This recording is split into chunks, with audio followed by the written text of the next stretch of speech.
ವಿಜಯನಗರದಲ್ಲಿ MP Prakash ಪುತ್ಥಳಿ ಅನಾವರಣ ಈ ಒಂದು ಕಾರ್ಯಕ್ರಮದಲ್ಲಿ ಕಂಚಿನ ಪುತ್ಥಳಿ ಲೋಕಾರ್ಪಣೆಯನ್ನ ಮಾಡಿದ್ದಾರೆ ಸಿದ್ದರಾಮಯ್ಯ.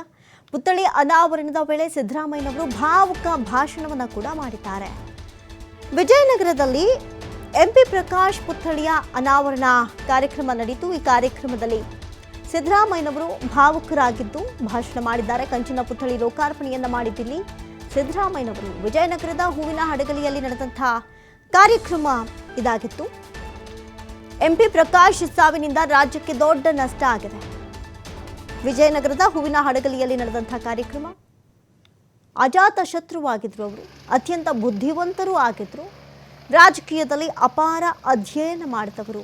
ನನಗೆ ರಾಜಕೀಯದಲ್ಲಿ ಏನೇ ಸಮಸ್ಯೆ ಬಂದರೂ ಅವರೊಡನೆ ಚರ್ಚೆಯನ್ನು ಮಾಡ್ತಾ ಇದ್ದೆ, ಅದಕ್ಕೆ ಸೂಕ್ತವಾದಂತಹ ಪರಿಹಾರವನ್ನು ಅವ್ರು ಕೊಡ್ತಾ ಇದ್ರು. ಅವರು ನನಗೆ ರಾಜಕೀಯ ಗುರುಗಳಾಗಿದ್ದರು, ಮಾರ್ಗದರ್ಶಕರಾಗಿದ್ದರು. ಎಂಪಿ ಪ್ರಕಾಶ್ ಸಿಎಂ ಆಗಬೇಕಾಗಿತ್ತು ಅಂತ ನೆನಪಿಸಿಕೊಂಡಿದ್ದಾರೆ ಸಿದ್ದರಾಮಯ್ಯನವರು.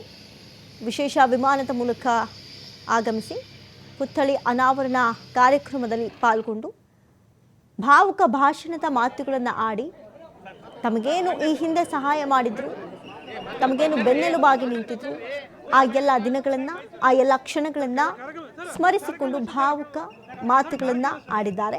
ವಿಜಯನಗರದ ಹೂವಿನ ಹಡಗಲಿಯಲ್ಲಿ ನಡೆದಂತಹ ಕಾರ್ಯಕ್ರಮ.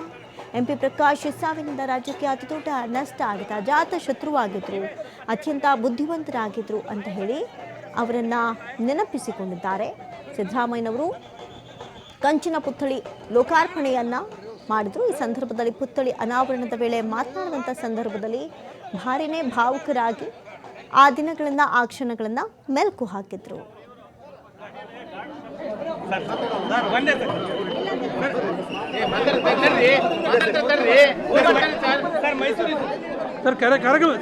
ಕಾರ್ಯಕ್ರಮ